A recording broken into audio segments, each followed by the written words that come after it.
다들 안녕하세요. 프로토 91회차 토신 정보방 환급 인증합니다. 당첨금은 세후 금액인 거 알고 계시죠?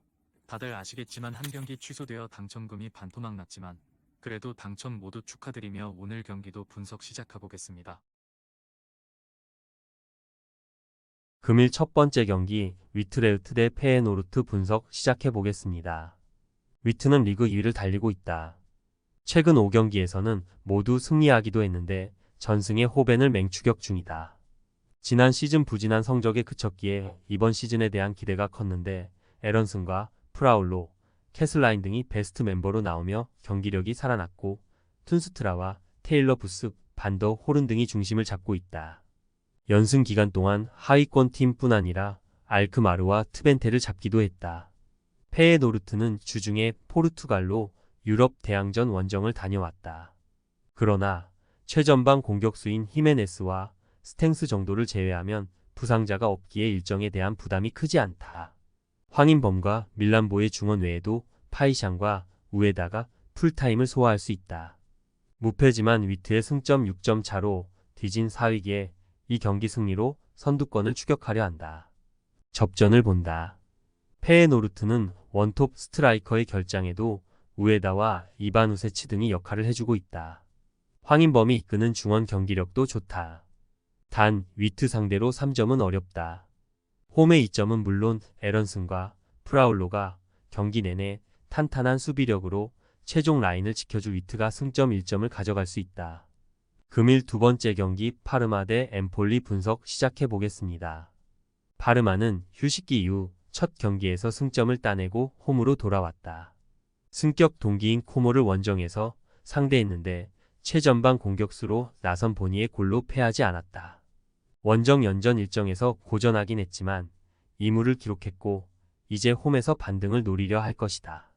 데니스맨을 필두로 칸첼리에리와 보니 등이 경기 내내 공격적으로 경기를 운영할 것이고 에르나니도 중원에 라인을 올릴 것이다. 엠폴리는 연패에 빠지며 중위권으로 추락했다. 시즌 초반 무패를 기록하며 상위권에 위치해 있었는데 라치오와 나폴리 등 강팀을 넘지 못했다. 때문에 이 경기는 연패를 탈출하며 승점을 따내는 운영을 할 것이다. 역습을 이끌 에스포시토를 제외한 선수들이 다소 라인을 지키며 임할 것으로 보인다. 파르마의 승리를 본다.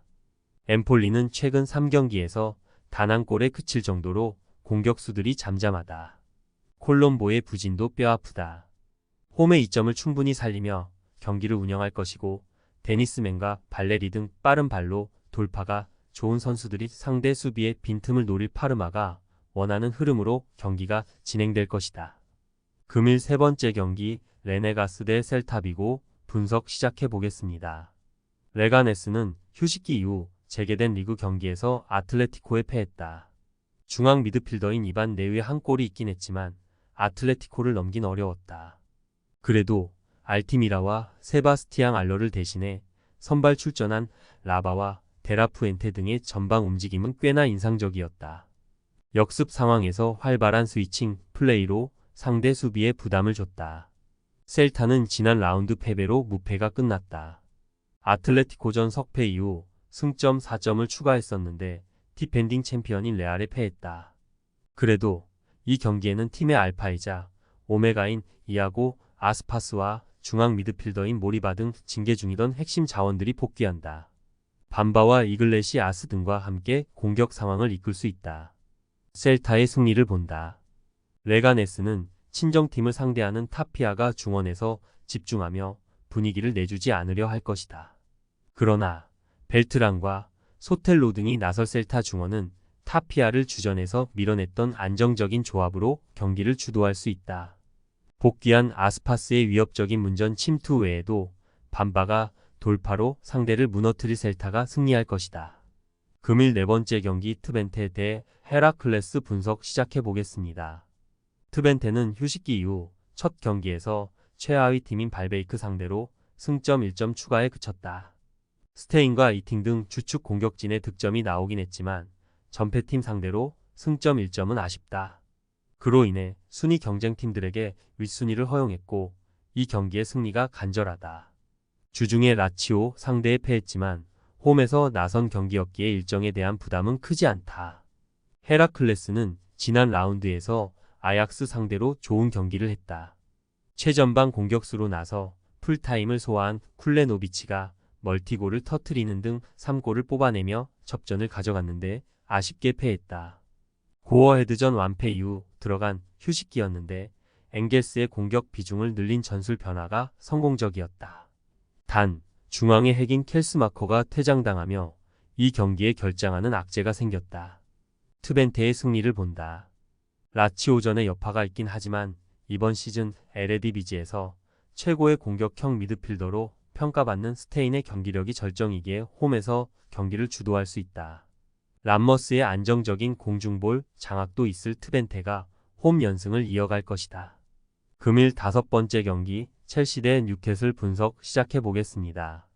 첼시는 경기 내내 리버풀을 두들겼지만 원하는 승점 추가에 실패했다. 최전방 스트라이커로 나선 잭슨의 골이 있었지만 산초와 마두에케 등이 찬스를 골로 연결하지 못했다. 그러나 엔조 대신 선발 출전한 라비아가 카이세도와 함께 리버풀 중원을 압도했고 구스토의 오버래핑도 위협적이었다. 네트와 펠릭스를 비롯해 언제든 교체로 들어와 팀에 힘이 될 교체 자원도 즐비하다. 뉴캐슬은 브라이튼에 패하며 최근 4경기에서 1승도 챙기지 못했다. 기마랑 이스와 산드로, 토날리 등 중앙이 브라이튼의 중원 상대로 우위를 점했지만 이삭의 마무리가 아쉬웠다. 그래도 팀의 에이스이자 잉글랜드 축구의 미래로 평가받는 앤서니 고든과 최근 엄청난 규모로 장기 계약을 체결하며 힘을 실어줬다. 첼시의 승리를 본다. 주중에 파나시나이코스 원정을 다녀왔지만 로테이션을 가동한 데다 스쿼드가 워낙 두텁기에 이 경기에 힘을 뺄 이유가 없다. 잭슨의 문전 침투 외에도 팔머와 은쿵쿠, 산초가 경기 내내 원정팀 수비를 몰아칠 첼시가 승리할 것이다. 금일 6번째 경기 크리스탈 팰리스 대 토트넘 분석 시작해보겠습니다. 팰리스는 이번 시즌 개막 이후 1승도 챙기지 못하며 강등권에 머물러 있다. 아예우와 자아, 에두아르드 등이 한두 시즌 내로 팀을 떠난 여파가 이번 시즌 크게 느껴지고 있다.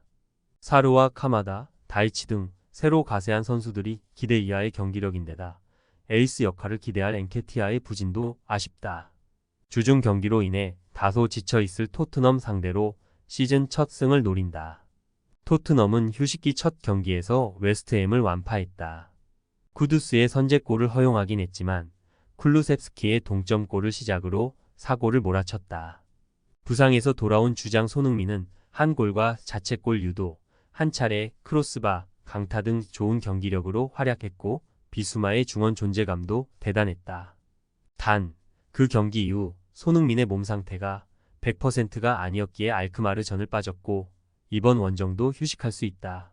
히샬리송과 오도베르 등 부상에서 돌아온 선수들이 출전할 것으로 보인다. 토트넘의 승리를 본다. 금요일 새벽 알크마르를 상대하긴 했지만 런던에서 펼쳐지는 연전 일정이기에 쿨루셉스키와 존슨, 솔랑케 등이 정상적으로 출전할 수 있다.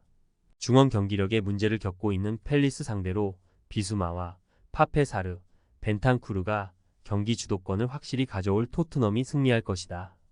토신 최종 조합은 영상 아래 고정 댓글로 말 걸어주시면 토신 정보방에서 무료로 공유해드립니다. 제발 손해보면서 토토하지 말고 다같이 웃으면서 즐겁게 베팅합시다. 함께 하실 분들은 부담 갖지 마시고 편하게 말 걸어주세요.